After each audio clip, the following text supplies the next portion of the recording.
Welcome to the Ultimate Sports Blog Podcast. Today is Wednesday, January 23rd, 2019. I'm just going to get going right with it. The Hall of Fame class was announced yesterday night around 6:20 Eastern Time. And your four inductees: Mariano Rivera, Roy Halladay, Edgar Martinez, and Mike Mussina. The big story, though, is that Rivera became, last night, the first unanimous Hall of Famer in Major League Baseball history. That is the reason why I'm playing Enter Sandman right now. It's in his honor. This is a well-deserved honor for Rivera. 13-time All-Star, 5-time World Series champion, the 1999 World Series MVP, the 2003 ALCS MVP, 5-time winner of the AL Relays Relief Man Award, the 3-time Delivery Man of the Award winner, the AL Comeback Player of the Year in 2013 after he tore his ACL in 2012. He led MLB in saves 3 times. He has the Major League Baseball record 652 career saves, which I do not think will be broken. The Yankees retired his number 42 after he retired, and he is a Monument Park honoree in Yankee Stadium. And now he's a first ballot Hall of Famer, and unanimous one to go with it. And this is a well-deserved honor for the greatest reliever you'll ever see.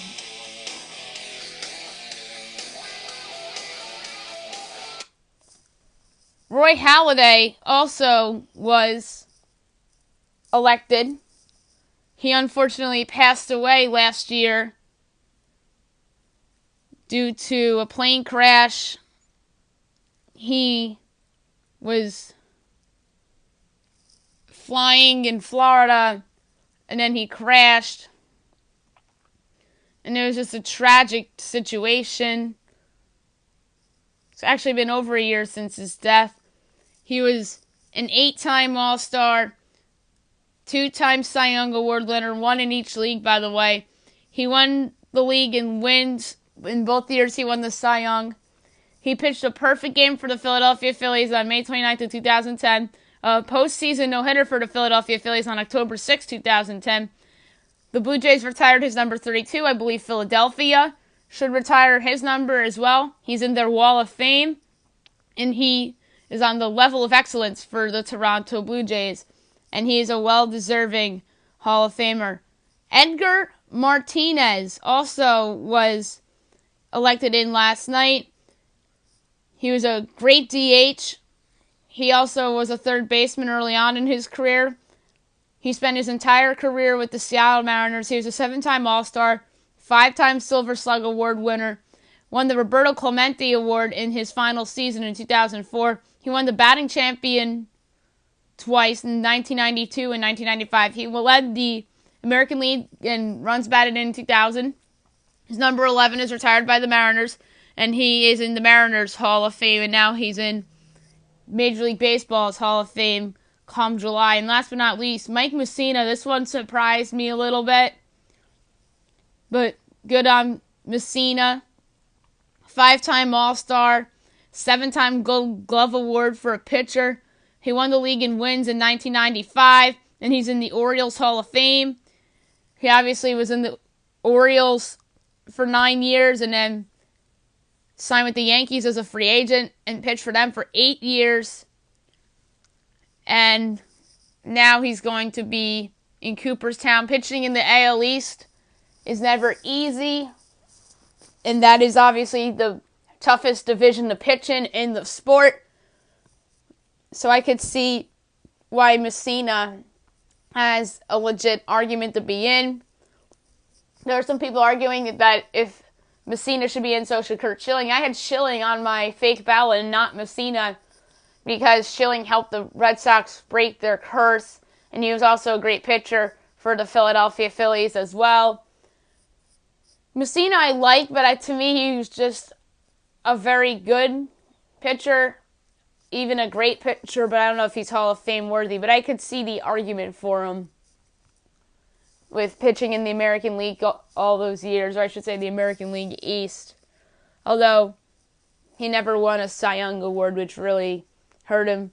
His career ERA is 3.68, which isn't that great either. But that ERA in the American League East nowadays isn't bad, and even back then in the steroid era was actually pretty good. Let's move on to the Australian Open. We'll start on the women's side because there was a significant upset, not from a seeding standpoint, but from a favorite standpoint. Carolina Pliskova, your 7th seed, upset your 16th seed Serena Williams to advance to the semifinals. Very phenomenal job by Pliskova. She really deserves to be there. She took advantage of a collapse by Serena Williams, which nobody really expected. And also, Danielle Rose Collins defeated Anastasia Pavlyuchenkova to advance to the semifinals. Danielle Rose Collins has to be the biggest surprise on the women's side of the tournament so far, and she deserves a lot of credit for showing up for the moment and really leveling up her play level. 8-seeded Petra Kvitova defeats 15-seeded Ashley Barty as Kvitova advances. Good for her. 4-seeded Naomi Osaka defeats your 6th seed Elena Svitolina. That was a good match, and on paper at least, and Osaka wins, and she's been perhaps the best tennis player that's remaining on the women's side. And now tonight you have your 2 semifinals at 10 o'clock Eastern Time. You have Kvitova against Collins.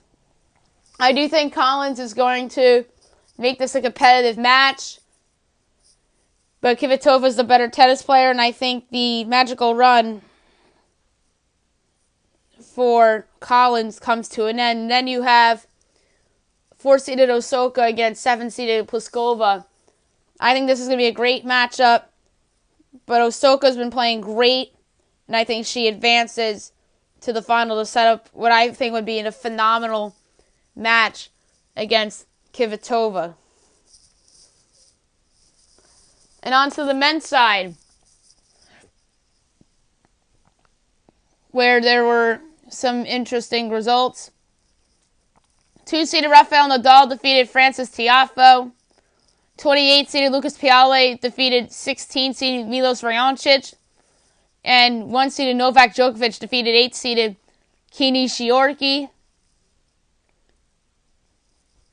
And one semifinal match tonight, you have Tsitsipas against Nadal, which I think is going to be outstanding. Tsitsipas has had a great tournament, but Nadal's just a better player, and Tsitsipas has a lot to be proud of for making it this far. So give me Nadal to advance to the final. Now move on to college basketball, where there were some pretty interesting results last night, preferably in the SEC. South Carolina upsets number 16 Auburn 80-77. South Carolina has been pretty good in SEC play so far. They're 10-8. Auburn's 13-5. Number 5 Michigan defeats Minnesota 59-57 on a buzzer beater by Charles Matthews, which he barely got off. Michigan's 18-1. Minnesota's 14-5. Number 8 Kentucky defeats number 22 Mississippi State 76-55. Great win for John Calipari's team. They're 15-3. Mississippi State's 14-4. Kansas State defeats number 14 Texas Tech 58-45. How is Kansas State not ranked? They're the hottest team in the Big 12 right now. They're 15-4, and Texas Tech is also 15-4 now. Number 18, Villanova defeats Butler 80-72. Villanova was actually an underdog in this game, which shouldn't have been, and it proved yet again that I was right. 15-4 they are now, and Butler's 12-8. I thought Villanova should have been a 2-point favorite at Butler, and they covered my spread easily, and that's why I picked them yesterday. Georgia Tech upsets Notre Dame 63-61. Not surprised by this result. Georgia Tech's 11-8, Notre Dame's also 11-8. Miami of Ohio upsets Ball State 71-65. Ball State was a 9-point favorite yesterday. I thought that was too much, but it proved to be more than just too much. Miami of Ohio is 10-9, Ball State's 11-8. Ohio defeats Western Michigan 81-76. Ohio's 10-8 and Western Michigan 6-13. Florida State defeats Clemson 77-68. Florida State is 14-5, Clemson's 11-7. Much needed win for the Seminoles. Kent State defeats Toledo 87-85 in overtime. A great win for Kent State. They're 15-4, and so is Toledo. Bowling Green defeats Eastern Michigan 80-67. Bowling Green's 14-5. Eastern Michigan is 8-11. Akron defeats Central Michigan 70-67. Akron 11-8. Central Michigan 11-5. Northern Illinois upsets number 14 Buffalo 77-75. Great win for Northern Illinois. They are 11-8, and Buffalo is 17-2. St. Peter's defeats Niagara 74-72. St. Peter's 6-12, Niagara 9-11. South Florida defeats Wichita State 54-41. South Florida 13-6, Wichita's 8-10. Florida defeats Texas A&M 81-72. Gators are 11-7, Aggies 7-10. Number 2 Duke defeats Pittsburgh 79-64. 16-2 are the Blue Devils, and the Panthers drop to 12-7. Number 3 Virginia defeats Wake Forest 68-45. The Wahoos, a good bounce-back effort. They're 17-1. Wake drops 8-10. Alabama defeats number 20 Ole Miss 74-53. Bama was favored in the game, and they laid it to Ole Miss. They're 12-6, and Mississippi drops to 14-4. Air Force upsets Boise State 74-60. Air Force 8-11, and so is Boise. Northwestern defeats Indiana 73-66. Northwestern 12-7. Indiana is also 12-7. UNLV defeats New Mexico 74-58. UNLV is 11-7. New Mexico is 9-10. And Fresno State defeats San Diego State 66-62. Fresno 14-4. San Diego State is 10-8. Tonight's slate is bigger. At 5 o'clock, you have American at Boston University. 6:30 Fox Sports 1. You have Providence at Xavier. Xavier's favored by 3.5. This is tough. Xavier isn't Xavier of old. Providence sometimes tends to win these games that it shouldn't win. I'm going to say Xavier wins, but Providence covers the number. I think this is a really close game. Number 1 Tennessee at Vanderbilt, 7 o'clock on ESPN2. Tennessee's an 8.5-point favorite. I think they win and cover. Georgia's at number 25 LSU, 7 o'clock on the SEC Network. LSU's favored by 10.5. I think they win and they cover. UMBC at Vermont, Texas at TCU on ESPNU. TCU's favored by 1.5. I think they win and cover. Sans the Jalen Fisher situation and a lot of the turmoil around that program right now. New Hampshire at Hartford. Illinois State at Bradley. Valparaiso at Indiana State. VCU at Rhode Island on the CBS Sports Network. Rhode Island's actually a 1.5-point favorite. They, I think, are not the Rhode Island of old. And VCU's going to go in there and beat them outright. So give me VCU. Lafayette and Colgate, FIU, FAU, St. Bonaventure, UMass, Holy Cross Army, Stony Brook, Albany, Richmond, St. Joe's. St. Joe's is favored by 4. I don't like how St. Joe's has looked in conference play. Give me Richmond to pull out the outright upset on the road. UMass Lowell against Binghamton. Lehigh and Navy. And by the way, Richmond's a 4-point underdog. LaSalle at Fordham. Fordham favored by 2.5. Will Fordham finally get their first conference win? I think they should. And I think they will. And they're a 2.5-point favorite. George Washington at Davidson. Davidson's favored by 15. Davidson's the better team. They'll win and cover. George Mason at Dayton. Dayton's an 8-point favorite. I think that line's too big. George Mason's been a pleasant surprise in Atlantic 10 play so far. I think Dayton wins, but George Mason covers the 8. Purdue at Ohio State, 7 o'clock in the Big Ten Network. Purdue's a 1-point favorite. The wrong team's favored here. Give me Ohio State to win this game at home. Loyola Maryland at Bucknell. 7:30 Abilene Christian at Stephen F. Austin. Sam Houston State at Northwestern State. 8 o'clock, you have East Carolina at number 17 Houston. Houston's favored by 18. I think they win and cover, but I don't feel good about the cover part. Northern Iowa at Southern Illinois. St. Louis at Duquesne. Duquesne is getting 1.5 points at home. I just think St. Louis has found its stride in conference play, and I think they win as a slim road favorite. Incarnate Word at Lamar.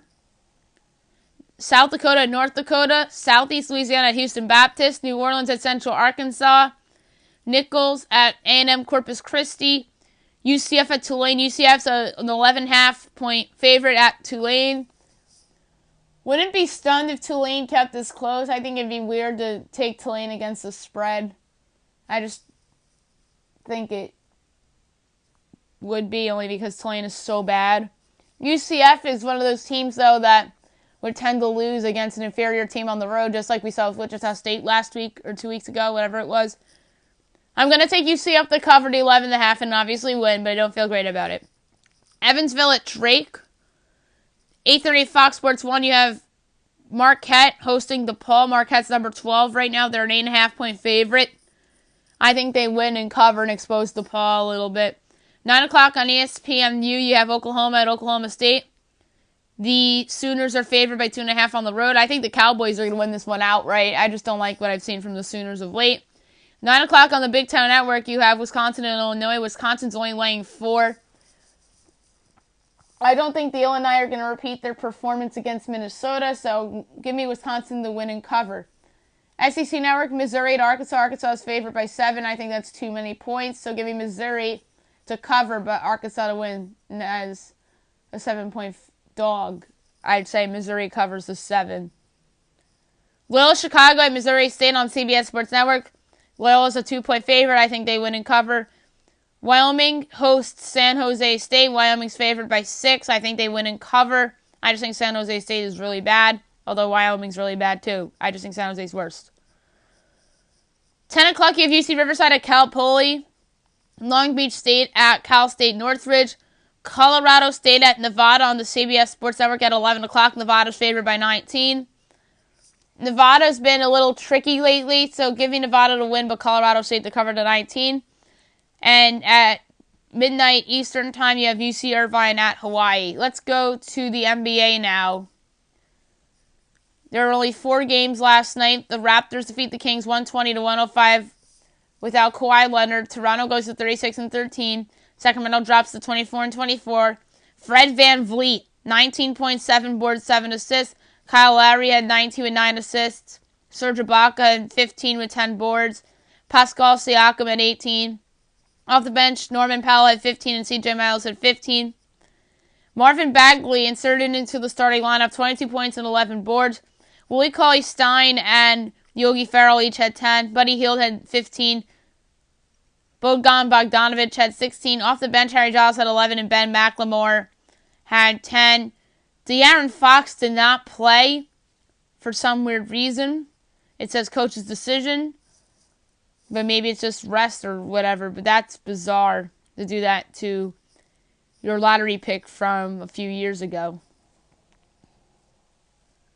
The Thunder defeat the Trailblazers 123-114. Impressive win for the Oklahoma City Thunder. They're 29-18. Portland's 29-20. Paul George has been sensational this year. 36 points and 8 boards. Jeremy Grant had 11. Steven Adams had 14 with 8 boards. Russell Westbrook, 29 points, 14 assists, and 10 boards. And Terrence Ferguson had 14. Dennis Schroeder off the bench had 13. Meanwhile, for Portland, Jusuf Nurkic, 22 points and 15 boards. Damian Lillard had 34 points and 8 assists. CJ McCollum had 31, including 7 3-pointers. Bench didn't do anything. The Mavericks defeat the Clippers 106-98. Dallas is 21-26. Clippers are 25-22. Harrison Barnes, 20 points. Luka Doncic, 17 points, 7 boards, 6 assists. DeAndre Jordan, 13 points and 16 boards. Dennis Smith Jr., 17 points and 8 boards. Off the bench, Devin Harris had 13. Avery Bradley had 15. Patrick Beverly had 16 with 9 boards.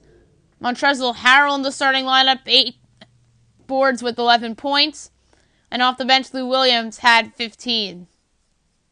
The Timberwolves defeat the Suns 118-91. An impressive win for Minnesota. That trap game written all over it. But they find the way to win. They're 23-24. Phoenix is 11-38.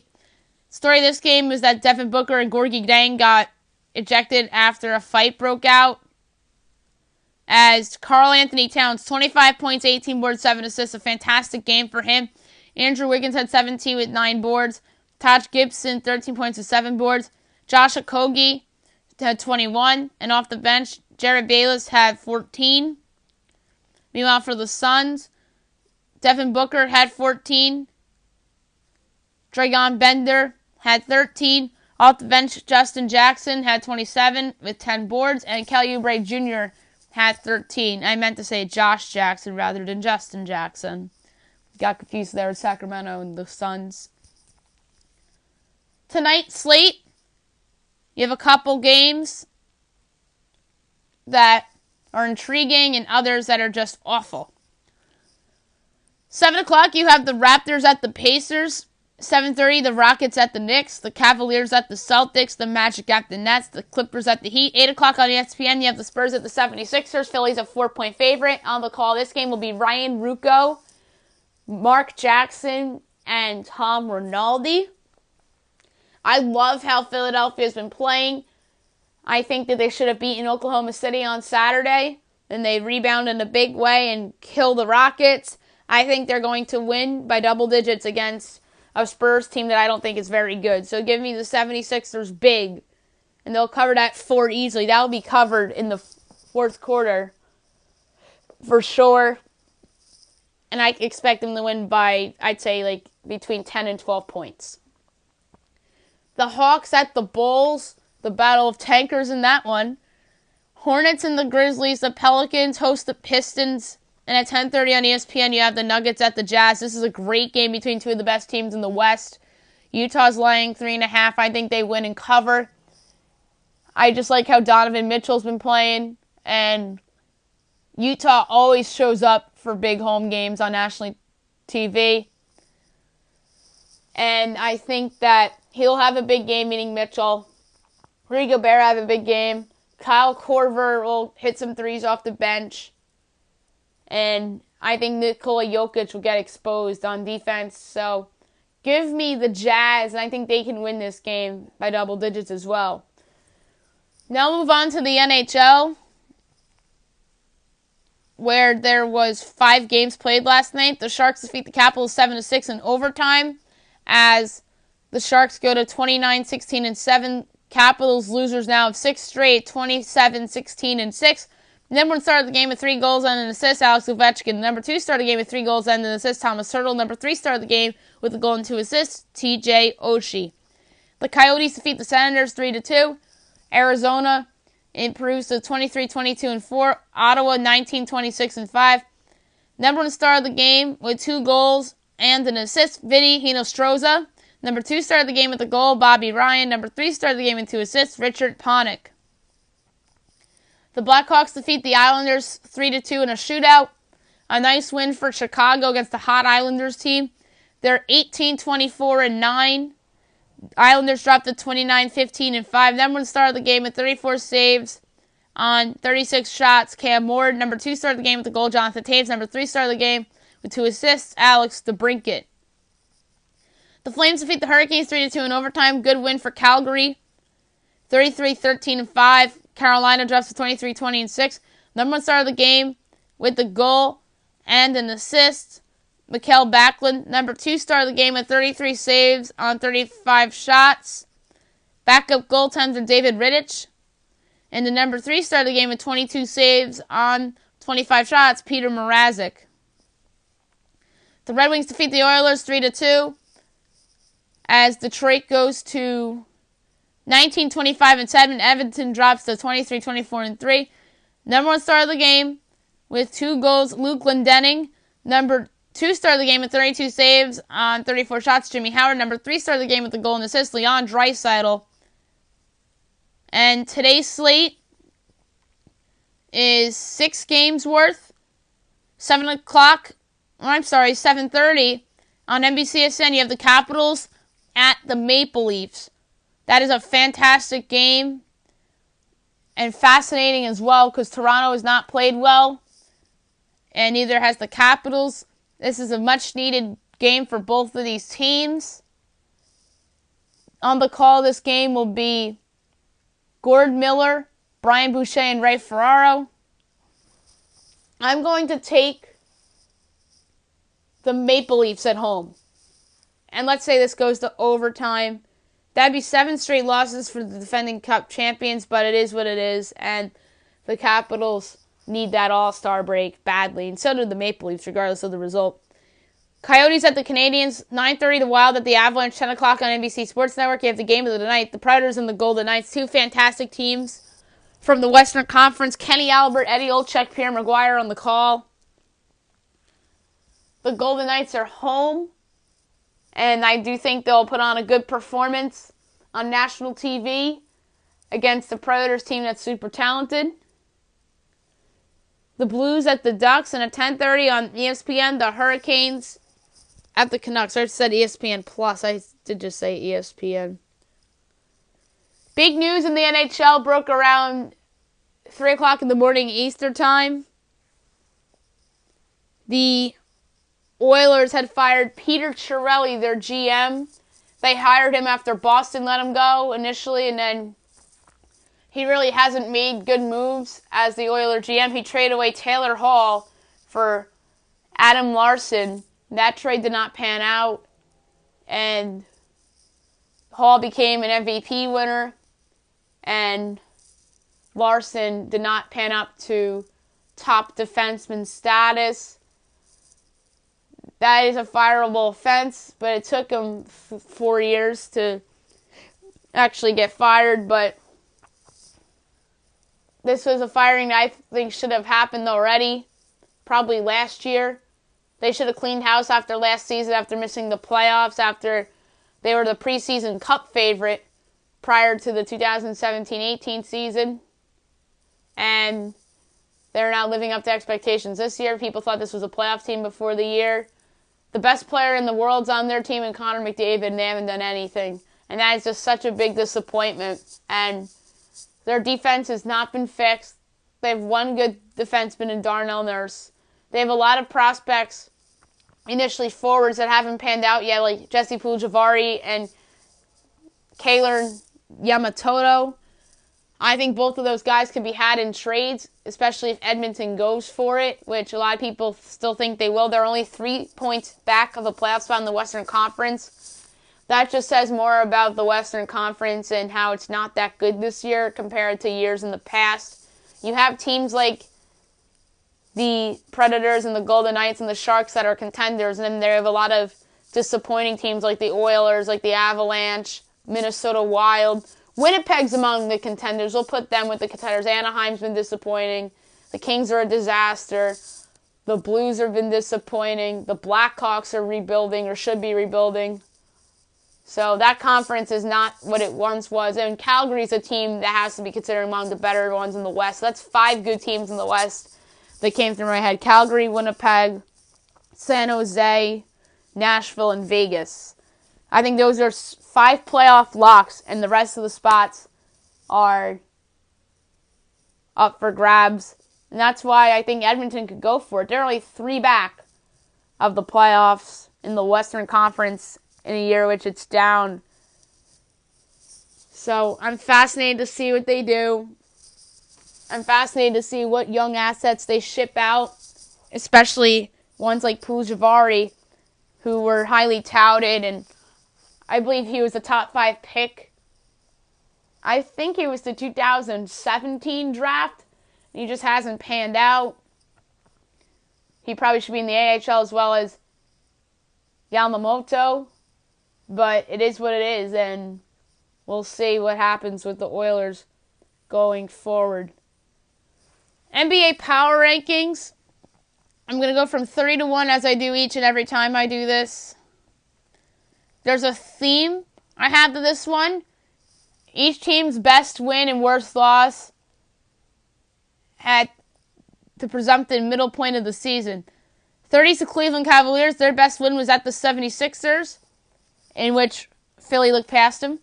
And their worst loss was their most recent loss at home against the Bulls. Even though it might look like a good loss on paper, especially if you're trying to tank. Number 29 is the New York Knicks. Their best win was at home against the Milwaukee Bucks in a game which they came from behind and won against a top 5 team in the NBA, featuring a top 5 player in the NBA, Giannis Antetokounmpo. That was Kevin Knox's breakthrough game. And their worst loss was at home against the Magic. And their another home loss I put down that was pretty bad was against the Phoenix Suns. Although the Suns one will prove to be good if the Knicks end up getting a top 3 pick, because the Suns are tanking as well. 28's the Chicago Bulls. Their best win was at home against the Oklahoma City Thunder, and their worst loss was at home against the Boston Celtics, in which they lost by 51. The Phoenix Suns' best win was on opening night at home against the Dallas Mavericks, and their worst loss was at the Pacers. They got their doors blown off of them. The Suns have been competitive in a lot of their games. I mean, last night they weren't competitive, but some of their games they've been competitive. But at the Pacers one was just no effort at all. The Atlanta Hawks' best win was at home against the Thunder. Thunder got caught looking ahead. The Hawks scored over 140 points in that game. And their worst loss was at the Knicks in their first game, in which the Knicks literally blew them off the court.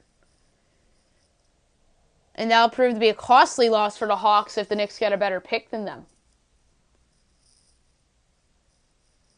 25 is the Memphis Grizzlies. Their best win is at the Jazz.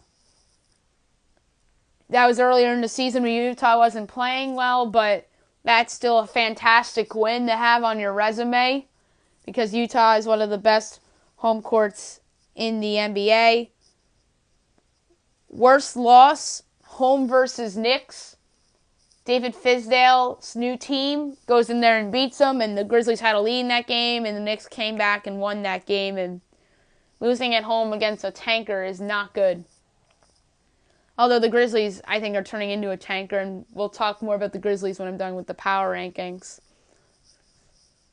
Number 24 is the Dallas Mavericks. I don't like how they've been playing of late, and that's why they're this low. Their best wins, I have 2 for them because I couldn't decide which one. Home Thunder and home Warriors. If you have a win against the Warriors, then you automatically should be recognized for it.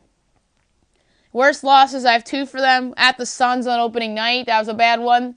And then home against the Knicks. The Knicks beat them by double digits at home earlier in the season. 23 is the Minnesota Timberwolves, their best win, home against the Lakers, and I'm talking about their first of the 2 home wins against the Lakers this year because LeBron James played in that game, and the most recent time they beat the Lakers in their home building, LeBron James did not play. Worst loss, at the 76ers. This is because I thought the Timberwolves would at least get up for this game against Jimmy Butler and his new team, but no, they laid an egg and they are distracted. 22 is the Orlando Magic. Their best wins, I have 2. Home Rockets and home Lakers. Why? James Harden played in one and LeBron James played in the other, and it's impressive to knock off those teams at home.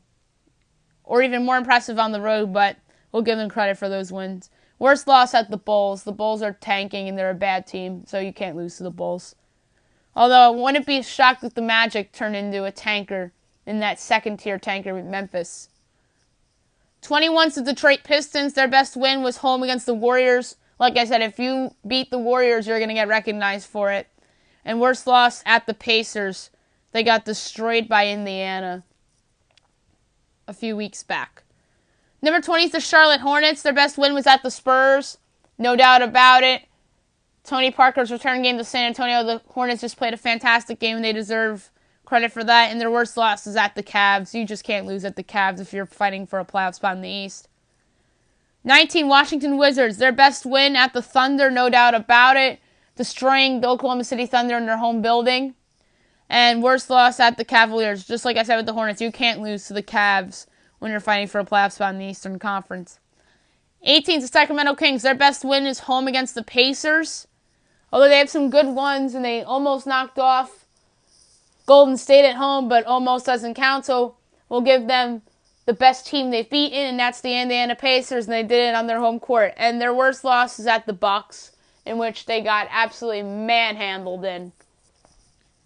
17 is the Miami Heat. Their best win at home against the Celtics on TNT a couple Thursday nights ago, and their worst loss at the Hawks, in which they got blown out. 16, the New Orleans Pelicans. Their best win is at the Rockets on their first game, which was that Wednesday. I believe it was like October 18th. And they beat them by double digits. And their worst loss at the Knicks on Black Friday. If you're a team fighting for playoffs in the West, you can't lose to a tanking team like the Knicks. Number 15 is the Brooklyn Nets. They belong in my top 15. They're over 500 right now. Their best win was very recently, came at the Rockets in that overtime thriller in which they came from behind the forced overtime, and their worst loss at the Knicks in a game in which they got their doors blown off at Madison Square Garden earlier in the season. Lakers are number 14. Their best win, Christmas Day at the Warriors.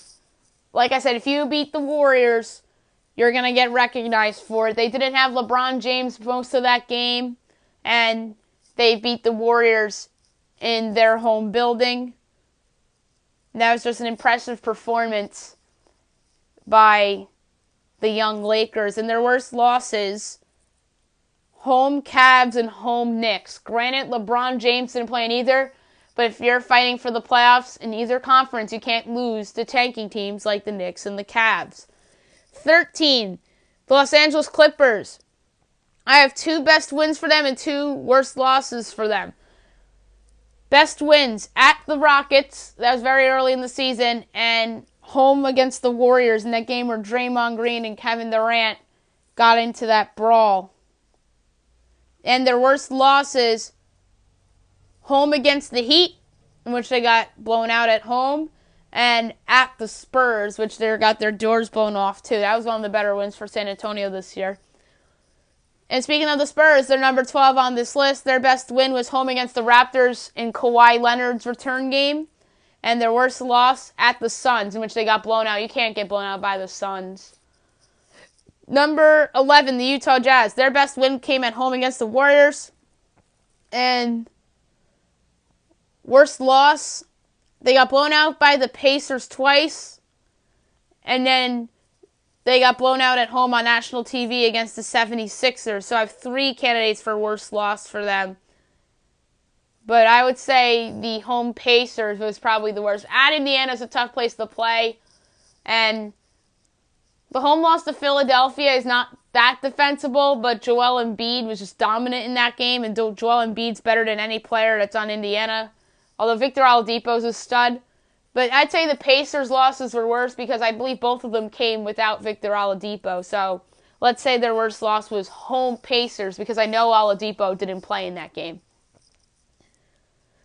10, Portland Trailblazers. Their best win came at Golden State right after Christmas. It was an overtime thriller. Worst loss, home against the Jazz, in which they lost by 30. And 9, the Indiana Pacers. Their best win came at the Jazz without Victor Oladipo. Just discussed that as the Jazz's worst loss. And this Pacers' worst loss, I have 2 for them. At the Celtics, in which they got blown out. And home against the Cavs. You just can't lose at home to the Cavs. Granted, it was a buzzer beater. 8, the Houston Rockets. Their best win came at the Warriors, in which James Harden led them back and forced overtime. And he hit the game-winning shot with, I believe, 0.3 to go. And their worst loss at the 76ers on Martin Luther King Day. And I put at Magic there too because that's a pretty bad loss as well. 7 is the Boston Celtics. Their best win came at home against the Raptors. on ESPN recently, and their worst loss at the Heat on TNT on that Thursday night. The Denver Nuggets are number 6. Their best win came at home against the Warriors in their 3rd game of the season. Yes, it was a narrow win, but it was a win against the Warriors. You have to be recognized for that. And an honorable mention to at the Raptors for their best win too, because that is just an excellent win to have on their resume in a year which the Raptors are pretty darn good. And the worst loss for Denver. Denver, by the way, only has 14 losses this year. They're tied with the Warriors in the loss column. But their worst loss for me was when they got blown out at home against the Warriors in the game which they could have put a stranglehold to the 1 seed in the Western Conference. So 2 home games against the Warriors as the best and the worst for them. The best win came in their first home game against the Warriors, and their worst loss came in their second home game against the Warriors. Number 5 is the Philadelphia 76ers. They've been playing great basketball lately. Their best win came on Martin Luther King Day at home against the Houston Rockets. Their worst loss came at home against the Cleveland Cavaliers. 4, the Oklahoma City Thunder. Their best win came at Golden State. Worst loss, there's 2. At the Hawks and at the Bulls. You just can't lose to tanking teams.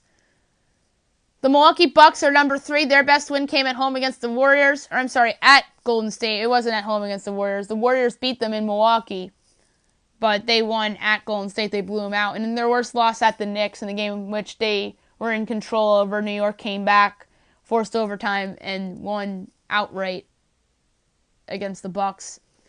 And number 2, the Toronto Raptors. Their best wins at the Warriors, and worst loss at the Spurs in the game which Kawhi Leonard got booed at. And the Raptors were just distracted in that game. And number 1, the Golden State Warriors. Their best win came at Denver, in which they put up at least 50 in the first quarter. And their worst loss came at home against the Thunder, in which they completely no-showed that game. And I said Thunder of between that game, the Bucks game, and the Raptors game, because there's a lot of factors into that. It's Kevin Durant's old team, and Paul George outplayed Durant, and there was just a lot of things, and I just felt that they no-showed that game. Adrian Wojnarowski reported last night that Marc Gasol and Mike Conley are in play for trades. I think Memphis is doing it 1 year too late. They probably thought they could contend this year, but they realized with their recent struggles that they're no longer a contender. They should have known that 2 years ago, perhaps, when David Fizdale was their coach. But they were a playoff team 2 years ago, and I think they lost in the first round to Golden State, if I'm not mistaken. I really don't remember, but I know they lost in the first round 2 years ago. And then Fizdale gets fired last year. They fall apart. And then they get Jaren Jackson Jr. He brings them hope. They get off to a surprisingly decent start, and then they fall off a cliff. And now the aging stars are on the trade block, and I'm curious to see who could trade for them. I can say the Pacers are probably going to be a team in play for Conley. They need an upgrade at point guard if they want to compete with Boston, Toronto, and Philly, and Milwaukee. That's the position I think they need to upgrade. And meanwhile, a team that can use Gasol is maybe the Spurs, who don't really have a need for a center, but if they want to go for the playoffs, that'd be fun to see a front court of LaMarcus Aldridge and Marc Gasol. Maybe they send Powell back to Memphis along with the young center Jakob Poeltl, and maybe Bryn Forbes and maybe a protected first-round pick. I think that can get a deal for Gasol done, although that would look on paper like an overpay. But I do think somebody will overpay for Gasol and talk themselves into that he's still a top 5 center in the league. And for Conley, maybe a protected first and Aaron Holiday can get the job done. But those guys are not the same players as they were 5 years ago. but they're still worth something to Memphis. And Memphis has to nail these trades, I think, in order to put themselves in a good position, sans Jaren Jackson Jr. being around. A free agent signing happened yesterday. Nick Markakis signed a one-year deal, $6 million with the Atlanta Braves. He was on the Braves the past couple years and really helped that team last year improve to a division champion. He's a leader in that clubhouse. He made the All-Star team a year ago. I thought he was going to go back to Atlanta and help them try to win because I noticed a trend in the offseason with the Braves that they're trying to get veteran guys in, like Brian McCann and Josh Donaldson, and now they bring back Markakis. That's a strong locker room in Atlanta. And the NL East is wide open. You have them. You have the Nationals who brought in Patrick Corbin and Brian Dozier, and they trade for Trevor Rosenthal to help their bullpen out. Or they signed him, I should say. And they could very well re-sign Bryce Harper. You have the Mets, who trade for Robinson Cano and Edwin Diaz. They signed Jed Lowry. They have the Cy Young winner on their team. And you have the Phillies, who have an ace pitcher in Aaron Nola. Big game hunting still. They're both in play, meaning both as in Bryce Harper and Manny Machado for the Phillies. They have Andrew McCutchen and Gene Segura on that team as well. I could see them signing Dallas Keuchel. So it should be an interesting couple weeks for Philly and see how they handle it. I don't think they'll end up with both Harper and Machado, but I think it's conceivable that they can get one of them. And now my best bet of the day brought to you by FanDuel.